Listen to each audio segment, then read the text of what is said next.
राधे राधे। स्वागत है आपका हमारे चैनल में। मैं आपके साथ पंडित विशाल शास्त्री। आज जानेंगे ऋषि पंचमी के विषय में। कब है ऋषि पंचमी, कब रखा जाता है इसका व्रत, क्या है शुभ मुहूर्त और इस व्रत को करने से किस फल की प्राप्ति होती है। आप चैनल पर नए हैं, चैनल को सब्सक्राइब कर लीजिए। वीडियो अच्छी लगे लाइक कर दें और इस वीडियो को आगे बढ़ाकर धर्म पुण्य कमाएं। चलिए जान लेते हैं आज का पंचांग। आज दिन रविवार, भाद्रपद मास शुक्ल पक्ष की पंचमी तिथि है जो शाम को 5:03 तक रहेगी। इसके पश्चात षष्ठी तिथि आरंभ होगी। आज नक्षत्र चित्रा है जो शाम को 5:05 तक रहेगा। इसके पश्चात स्वाति नक्षत्र आरंभ होगा। आज योग शुभ है, कर्ण भव और बालव है।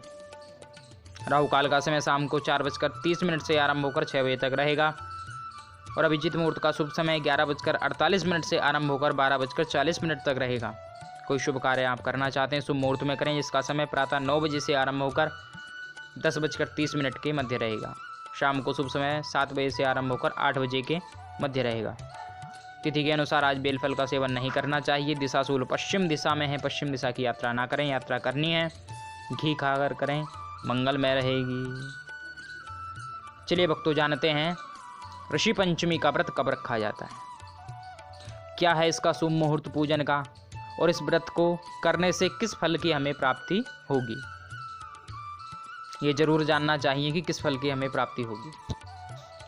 शास्त्र मान्यता के अनुसार ऋषि पंचमी का जो व्रत है वह भाद्रपद माह के शुक्ल पक्ष की पंचमी को किया जाता है, रखा जाता है। इसके नियम है प्रातःकाल उठकर स्नान आदि से निवृत्त होकर 7 ऋषियों की प्रतिमाएं बनाई जाती हैं मिट्टी से। अगर फोटो है, चित्र है तो उसको भी रखकर पूजन किया जा सकता है, नहीं तो मिट्टी की प्रतिमा बनाते हैं। प्रातः और संध्या काल में जब व्रत खोलते हैं तो उससे पूर्व उनको विसर्जित कर देते हैं। इस दिन फलाहार किया जाता है और शाम को सूर्यास्त से पूर्व व्रत खोलकर पूजन आदि करके प्रतिमाओं को विसर्जित कर देते हैं।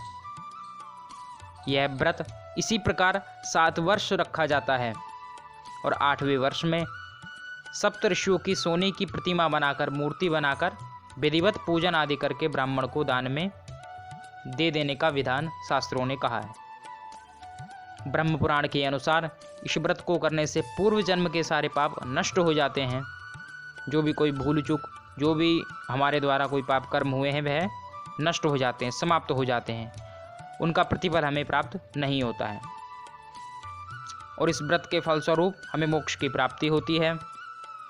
और यह व्रत चारों वर्ण की स्त्रियां रख सकती हैं। 7 ऋषियों के आभार व्यक्ति के लिए, क्योंकि उन्होंने इतना अध्ययन करके धर्मशास्त्रों का निर्माण किया है, हमारे निमित्त बनाए हैं। 4 वेद हैं, उनसे 6 शास्त्र बने हैं, 18 पुराण हैं, 108 उपनिषद हैं। तो इन सब की रचना में महर्षियों का बहुत ही सहयोग है, बहुत अत्यधिक मेहनत, बहुत अत्यधिक उनका परिश्रम है और उस परिश्रम के फलस्वरूप ही हम इस व्रत को धारण करते हैं, रखते हैं। एक आभार उनके निमित्त हम व्यक्त करते हैं। तो 7 ऋषियों के नाम क्रमशः इस प्रकार हैं: महर्षि कश्यप, महर्षि अत्रि, महर्षि भारद्वाज, महर्षि विश्वामित्र, महर्षि गौतम, महर्षि जमदग्नि और महर्षि वशिष्ठ। तो ये 7 ऋषि हैं, प्रसिद्ध हैं यश, तेज और तप के लिए और सनातन धर्म में निरंतर उत्थान के लिए यह जाने जाते हैं। इनका पूजन किया जाता है ऋषि पंचमी पर भी, और विशेष यज्ञ आदि जब होते हैं तो इनका पूजन किया जाता है। इस वर्ष ऋषि पंचमी का जो पूजन है उसका शुभ मुहूर्त है 23 अगस्त को प्रातः 11:06 से आरंभ होकर दोपहर 1:40 के मध्य रहेगा। तो इस बीच आप ऋषि पंचमी का व्रत, उसका पूजन आप कर सकते हैं। व्रत तो आप सुबह में धारण करेंगे, उसके पश्चात पूजन का ये समय रहेगा और शाम को आप अर्घ्य आदि देकर सप्तऋषियों को व्रत आप खोल सकते हैं। दिन में शुद्धता रखें, भगवत भजन करें, कोई शास्त्र, कोई पुराण उसका आप अध्ययन करें, कोई धार्मिक चर्चा आपको उस दिन करनी चाहिए। तो इस प्रकार से जो भी ऋषि पंचमी का व्रत करता है पूर्व जन्म के किए हुए पापों से निवृत्त हो जाता है, छूट जाता है। तो ऐसे ही ज्ञानवर्धक वीडियो के लिए चैनल को देखते रहिए और आप चैनल को प्रतिदिन देखते हैं, इसके लिए बहुत बहुत धन्यवाद। आनंदित रहिए, प्रसन्न रहिए। जय जय श्री राधे श्याम।